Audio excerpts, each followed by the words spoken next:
Hi, my name's Eric. Welcome back to my channel. Let's talk again about Britney Spears. Today, as you requested, I'm going to react to her 2003 album In the Zone and break down the album's lyrics. Before I dive in, let me know in the comments down below what Britney Spears album I should react to next. Check the description box for a link to a list of nonprofits you can donate to. Please subscribe to be here when I post new videos every week, and hit the bell icon to be notified when my videos go live. Without further ado, track number 1 is Me Against the Music, featuring someone we know and love on this channel, Madonna.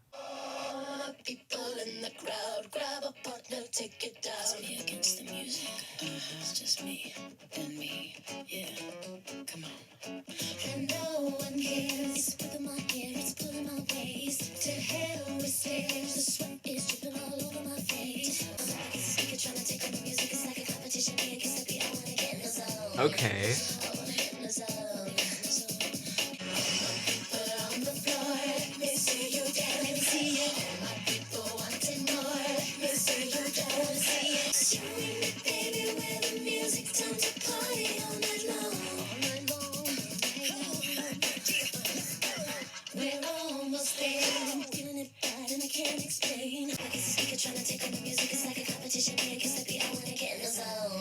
I like the rapid fire delivery.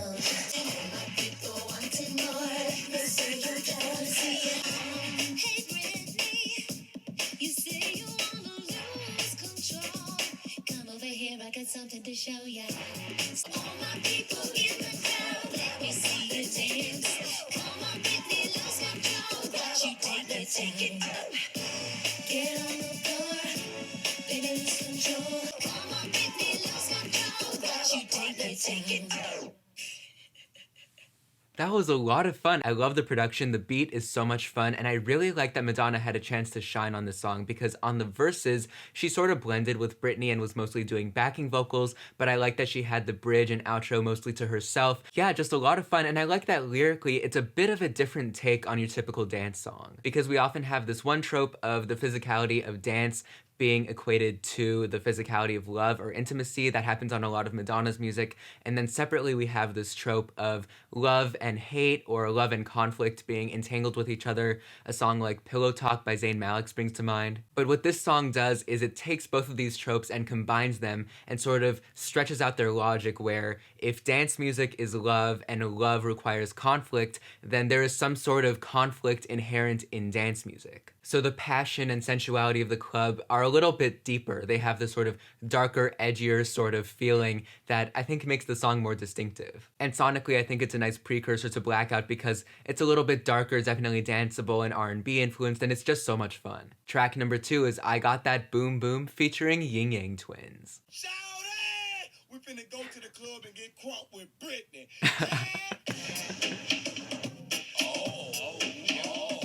Okay.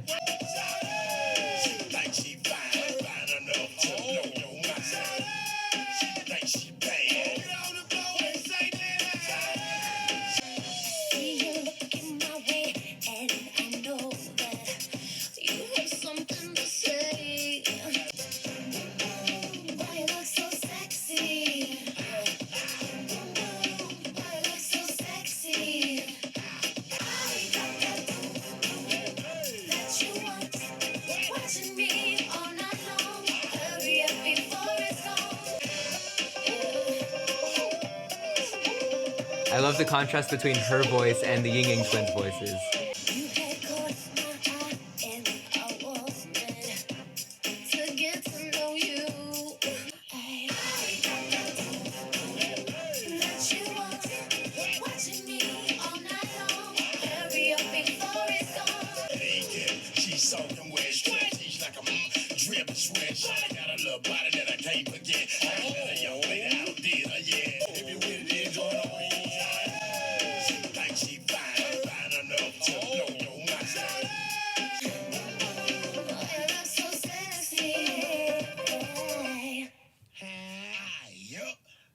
That was another really fun track. I definitely am struck by the R&B influences on this album, but I think this album, just on these 2 tracks, feels a little bit more beat-centric, whereas on Blackout, it felt like the synths were doing a bit more work. And I think it picks up perfectly where the opener left off, not just sonically, but also conceptually, because once again, we have Britney's sexuality not only tied to music, but also to a type of conflict. when Britney talks about her boom boom, which admittedly is kind of a funny way of phrasing it, she's talking not only about her sexuality, but also about music. They're the same thing, just like in Madonna's music or Janet's music. But this romance is also set up sort of in a darker way, just like the opener, in a sort of cat and mouse game where Britney and her lover both have these agendas. I think it also helps explain the motif of secret agents that Britney has had on a lot of her music and in her music videos, because she introduces the ideas of ulterior motives and power dynamics, and importantly to this song, being seen and observed. As far as this song goes, it's not the most complicated. There could be some sort of latent parallel between our role as audience and the Ying Yang Twins' role as, observers of Britney, but that's an idea that she actually really got into mainly on Blackout, so she's sort of planting the seeds here of it, which I think is really interesting. Track number 3 is Showdown. Sometimes I just love to have it all. It's just something a girl's gotta do. Never thought I'd see you like this. You're looking good when you're half dressed. There's some things you don't know. Like this. I dare you to stand in my way. Just give in when you are ready to play. Here comes the showdown. What goes around comes around. And the crowds are waiting. I don't really wanna be at tease, but would you undo my zipper, please? And when you come, don't get too hot. Butterfly, I dare you to stand in my way. Just give in, 'cause if we break up, then we can make up. Check my body all night. Here comes the showdown. Forget the tension when we fight. We'll make it up, turn down the lights. It's just a lover's game we play. Here comes the showdown. What goes around comes around. Here comes the showdown.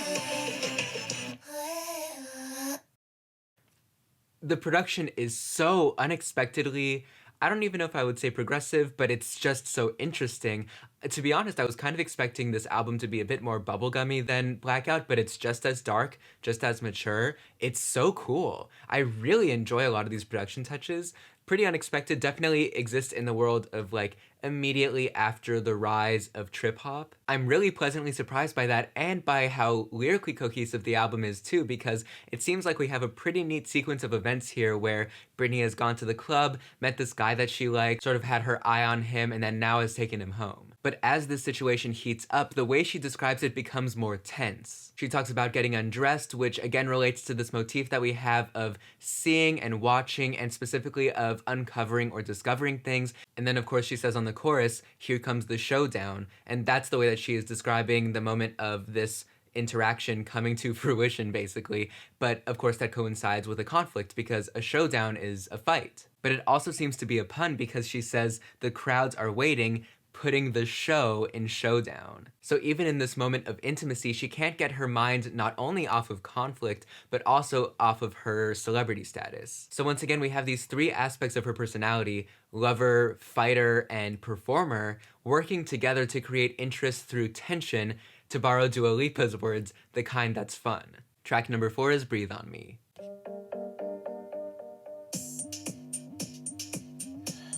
Back at it with a super cool production already.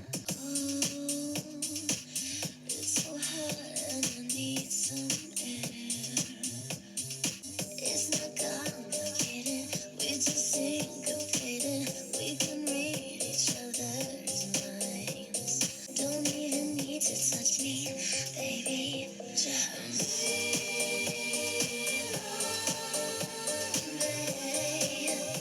We don't need to touch, just breathe.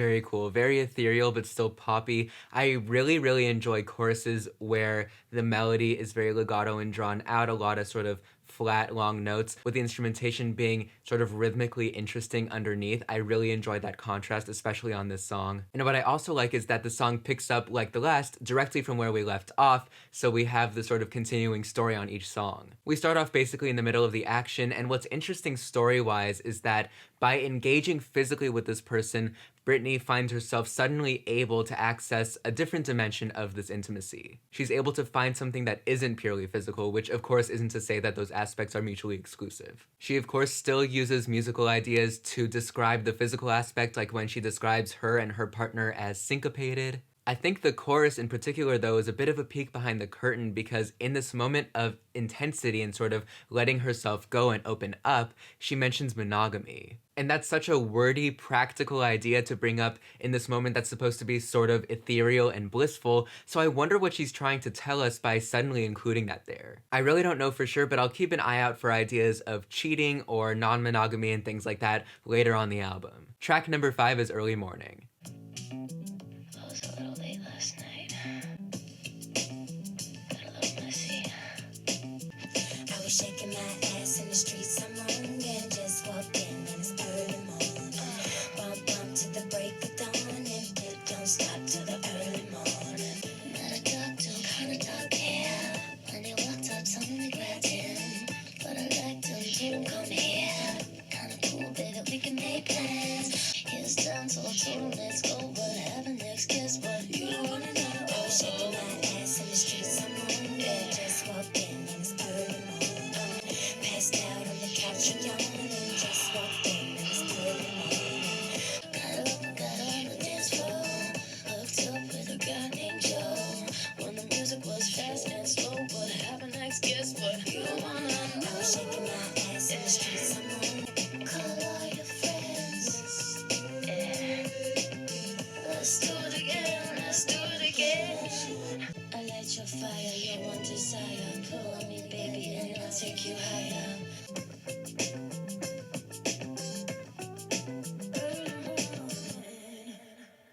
Okay, so naturally we have proceeded to the morning after this hookup, but really she uses this as an opportunity to talk about mornings after in general. Also, just as an aside, I read recently that one of Britney's influences is Janet Jackson, and having listened to a bunch of Janet Jackson's albums on this channel, I really feel that especially on this song. But in any case, the song is sort of tonally different from the last few because we're no longer in this place where we have this tense build-up to like an exciting moment. Instead, it's the sort of clarity of a morning after with these sort of objective descriptions and stories of these hookups and parties. And I think in a more conventional song, we might have regret accompanying that clarity, but I think on this song I heard her say, "Let's do it again." So even when she's not actively on the prowl, just as a baseline, as a character, she's always chasing that thrill. And I think this sort of serial hookup lifestyle might explain why she brought up monogamy on the last song, because she very clearly is not monogamous. She is finding a different dude every night at every party. So maybe there's something underneath here where she actually wants that sense of stability or monogamy,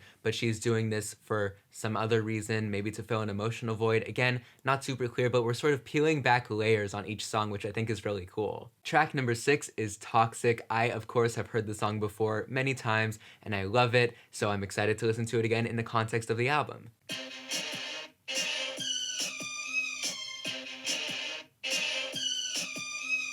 Baby, can't you see I'm calling? A guy like you should wear a warning. It's dangerous. I'm falling. Too high, can't come down. Losing my head, spinning round and round. Too far. With a taste of your lips, I'm on the ride. Taste of a poison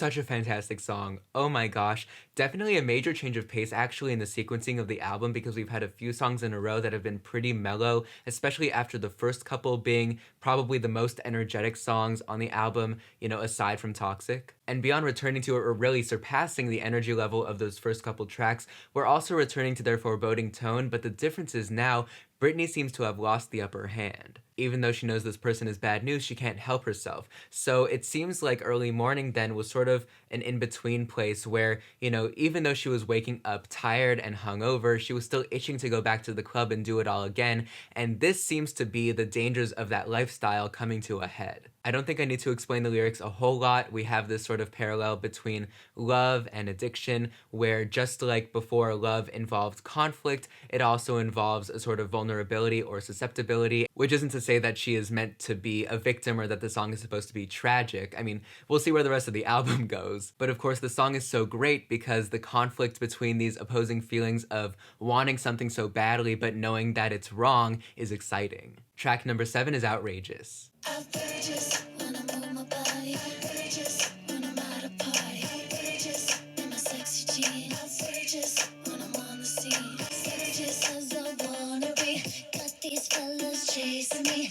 There's about time I hit the streets. All my girls still feel and they be like you boy, no stopping me. And if you don't like it, then media over here.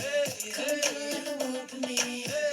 Let's go with this freak show. It's outrageous when I move my body. Outrageous when I'm at a party. Outrageous, my sex drive. Outrageous, my shopping spree. Outrageous, we on a world tour. Outrageous, let's be a girl. I'm about to bring the heat, locking down the industry. One toss up the glamorous things on the jeep so nobody knows. So hot that you're coming out your clothes. I'm about to give it to you.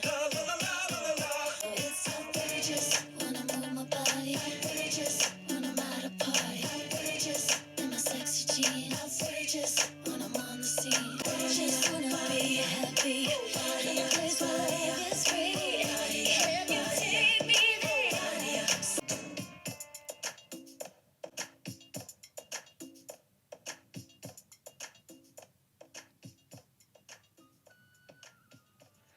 Okay, yeah. So I really like how the bridge sort of opened up and brightened up. That was really cool. I think the song otherwise also could have fit on Blackout really well because of these very Middle Eastern influenced sounds and the lyrical content. I mean, she even mentions Freak Show, which is the title of one of the songs on Blackout. It also fits thematically because she has circled back to the idea of being seen, specifically with respect to being a star. And to me, there's this sort of uncomfortable parallel between being ogled by dudes at the club and being stalked and observed by paparazzi and the public in general. And that, of course, is something that she explored on Blackout, but to me, and I don't want to speculate too much on her private feelings, but just with respect to her public image, I feel like this could have something to do with the fact that from a young age, she was marketed as the sort of sex symbol, and sexuality is a pretty private thing, but in her life, that was made very public and publicly scrutinized and analyzed. It was always on display and commodified and evaluated. So both on In the Zone and on Blackout, Britney as a character has a hard time imagining sexuality in a private way without thinking of it also in a public way, specifically with relation to the idea of being seen or observed. And that explains why on this song she talks about feeling the need to conceal herself with tinted windows and a trench coat, because even expressing herself privately is outrageous. Track number 8 is Touch of My Hand.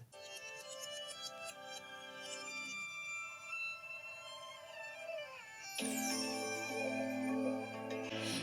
not ashamed of the things that I dream. I found myself flirting with the verge of obscene. I'm going to places I can be out of control. To explain tonight all the things I tried to hide. Then I'll teach myself to fly. Love myself, it's not a sin.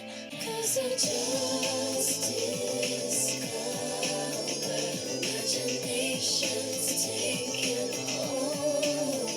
I've come to understand the touch of my hand, the small of my back, the arch of my feet.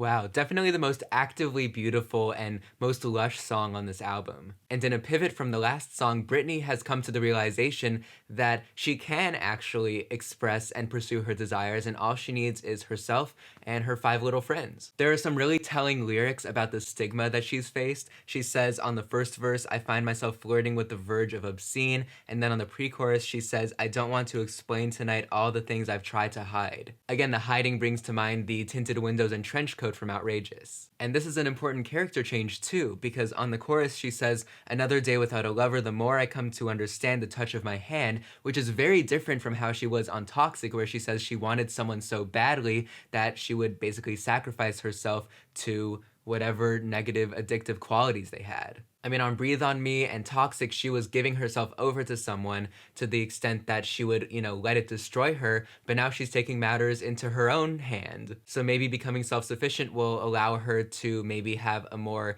functional relationship with intimacy, one that doesn't require conflict. Track number 9 is The Hookup. It's a dance. He's looking sad, he wanna hook up, but she don't wanna hook up, told him just go. Oh, baby, I can't believe everything your body make me wanna do. And the way that you move on the floor, now I think I'm in love with you. Back it up now, bump your own now, grab my waist now, work it out now, grab my shoulder, pick it up now.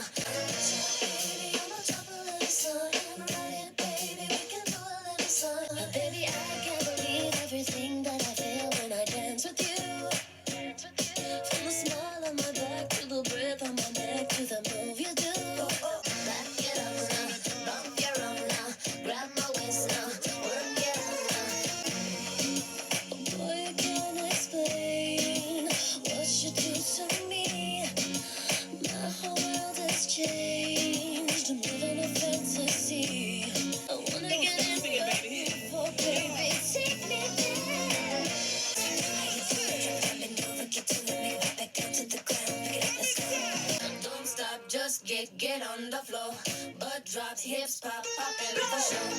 Back it up now, bump your own now, grab my waist now, work it out now, grab my shoulder, pick it up now, take it over to the floor now. Back it up. Okay, we've got a little bit of a fade out here. So the song definitely feels like a celebration of the last, her discovering that she is self-sufficient and now being able to just party. And just as I anticipated before, now Britney can imagine a hookup without the added conflict or freak show or publicity element or anything like that to qualify the enjoyment of this experience. Because we still have love and music together, but we don't have her being observed or fighting with anyone. So we have the same type of temptation, but nothing in between to make Britney question it. She ties this back to Touch of My Hand when she mentions the small of her back, and Breathe on Me when she mentions breath on her neck. And that connection suggests that this realization that she's had has allowed her to access that transcendent quality of intimacy that she's been chasing. So now that she's been able to fight off the shame that she's been taught for one reason or another, she's better able to access all of the good that intimacy has to offer,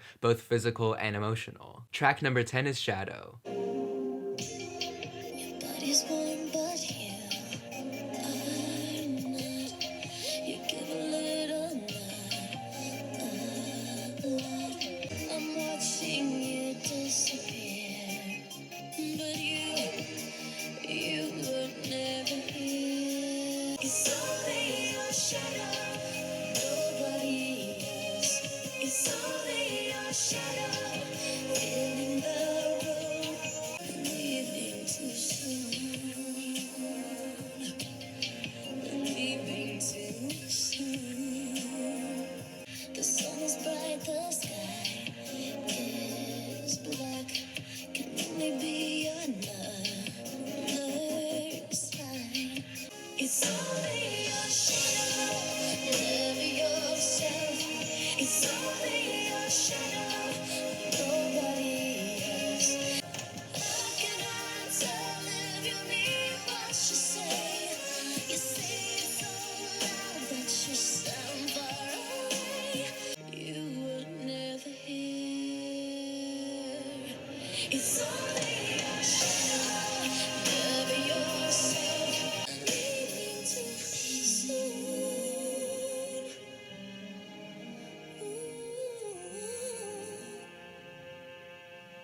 It's only your shadow.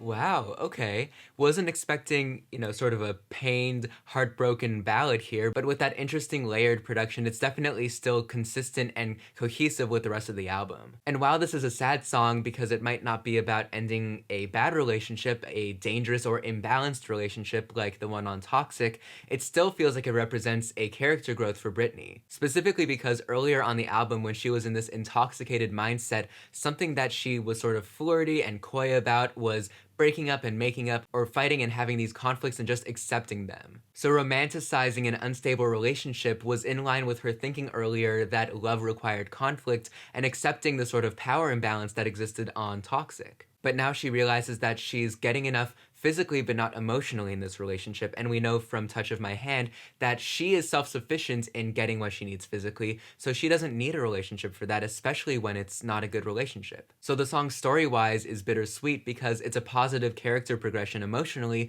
that required a tough decision. Track number 11 is Brave New Girl. She's gonna pack up, she's gonna find a way, she's gonna get right out of this. She don't want New York, she don't want all that, she's gonna find her a special kiss. She wants a good night, don't need to read. She needs to really, really find what she wants. This is odd. She's gonna step outside, uncover her eyes. Who knew she could feel so alive?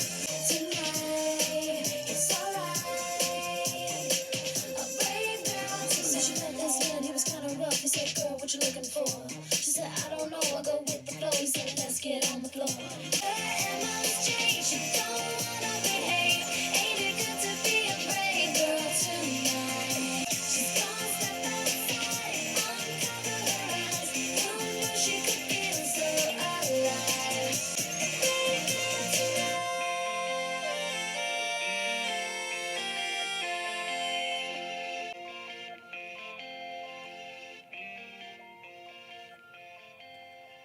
That was fun. Definitely the most 2003 sounding song on the album, I think. The song basically summarizes the rest of the album. Like on the second verse, she talks about this hookup, which sounds pretty similar to the hookups that she experienced on Early Morning, but she talks about them in a very different way. On Early Morning, I remember her talking about meeting this guy and I think a friend telling her, maybe you shouldn't, and her doing it anyway. Here, she describes this guy as kind of rough, and she says about herself, she said, I don't know, I go with the flow. So it sounds like she's saying that she would settle for guys who she shouldn't have, and she was desperate and just would take what she could get. This is her retroactively explaining her behavior and her sort of cool apathy and saying, what was I thinking? Now she says that she won't behave. She won't let men pressure her through their come-ons, their scrutiny, their observation, any way that they try to exert power over her. So this is her taking her power back. Track number 12 is Every Time. I have heard this song before, but only a couple times and not super recently.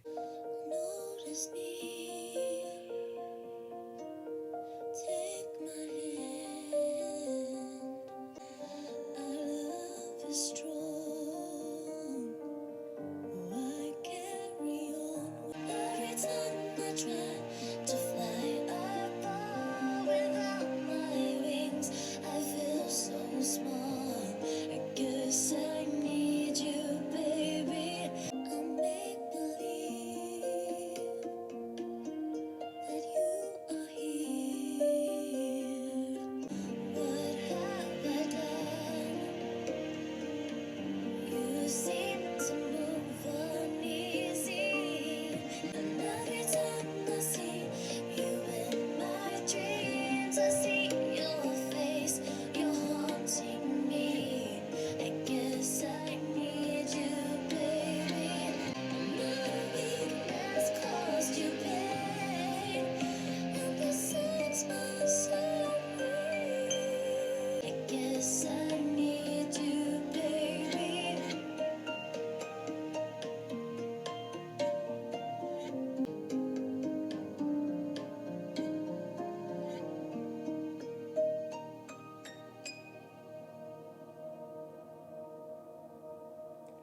I really enjoyed that. I like the sort of music box simplicity of it. I'm always struck by songs that seem simple on the surface but are really sad.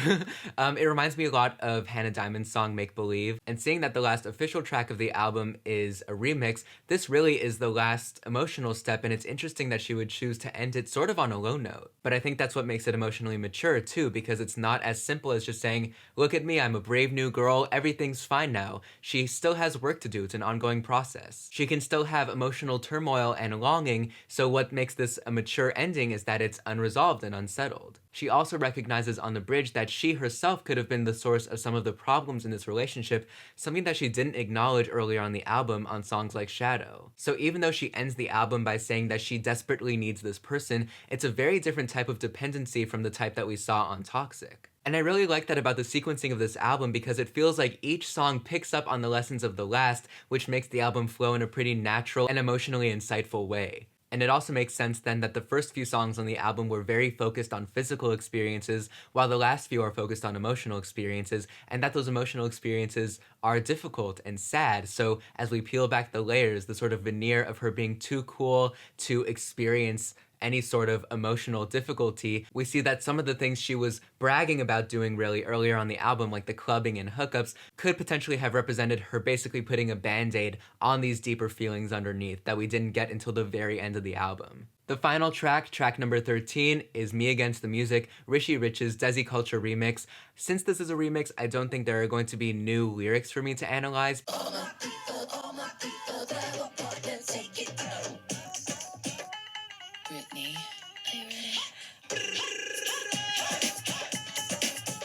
And no one cares. Ripping my hair, it's pulling my waist. To hell with stairs. Sweat is dripping all over my face. My mouth like it's a secret, trying to take on the music. It's like a competition. Me against the beat, I wanna get in the zone. All my people on the floor. Let me see you dance. Let me see it. All my people wanting more. Let me see you dance. Let me see it. We're almost there. I'm feeling it bad and I can't explain. My soul is bare. My hips are moving at a rapid pace. All my people on the floor. Let me see you dance. Let me see it. All my people wanting more. Let me see you dance. I wanna see it. Come on, Britney, take it down. Make the music last. All my people round and round. Party all night long. All my people, grab a partner, take it down. That was a really fun remix. I like how busy it was. It really added to the sort of party atmosphere of the song. I don't know exactly how common it is to end an album, especially on the official version as opposed to like a bonus track version, with a remix of a song that open the album, but it sort of acts as a nice coda or really as an encore. I don't think I would consider it part of the emotional journey of the album, but it's definitely a lot of fun. It's interesting how Britney incorporates these sounds from around the world on the album, that of course being South Asian. She also had Middle Eastern sounds and Caribbean sounds. They are of course aesthetically beautiful, and I don't really think they had much significance beyond that. But overall, like I said earlier, I'm actually really pleasantly surprised by this album because I was sort of under the impression that pre-Blackout Britney was really still in her sort of bubblegum phase, like on Baby One More Time. I think this album was actually strikingly similar in a lot of ways to Blackout, with maybe a little bit less emotional chaos attached to it. I do think in some ways Blackout is deepened by its context, and its themes of celebrity and invasion of privacy hit even a little bit harder on that album, but I think that those same ideas appear here in an emotionally nuanced way, and I love that the album really feels like a cohesive story. Obviously, Toxic is the standout of this album, but I also really love Touch of My Hand and Every Time, but every song I think was really strong. I think the album is not only nuanced and honest, but also production-wise very interesting and super engaging and consistently fun. So thank you to all of you who recommended that I listen to this album. I really liked it. Please let me know in the comments down below what music I should react to next and what other topics you'd like to see me cover on my channel. Check the description for that donation link. Please subscribe to be here when I post new videos every week. Thank you so much for being here. I hope you are staying safe and healthy, and until next time, that's it.